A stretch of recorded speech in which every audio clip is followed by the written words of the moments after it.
ఎన్టీఆర్ జిల్లా జగ్గయ్యపేట మండలం ఆటోనగర్లో కాలుష్యంపై ఆందోళనలు వ్యక్తమవుతున్న నేపథ్యంలో జిల్లా అధికార యంత్రాంగం రంగంలోకి దిగింది. ఆటోనగర్లోని పలు బోర్లను పరిశీలించి నీటి నమూనాలను సేకరించారు. కెమికల్ కర్మాగారాల నుంచి వస్తున్న కాలుష్యంతో భూగర్భ జలాలు పాడవుతున్నాయని స్థానికులు ఆందోళన వ్యక్తం చేయడంతో కలెక్టర్ ఆదేశాల మేరకు పొల్యూషన్ కంట్రోల్ బోర్డు, కర్మాగారాల శాఖ, రెవెన్యూ, లేబర్ డిపార్ట్మెంట్, ఏపీఐఐసీ అధికారులు సంయుక్తంగా తనిఖీలు నిర్వహించారు.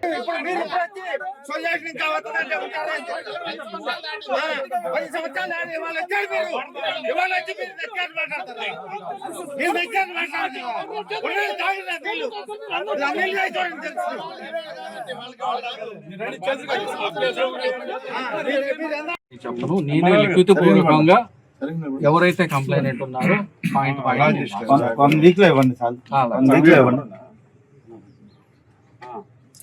ఈ 3 days మేము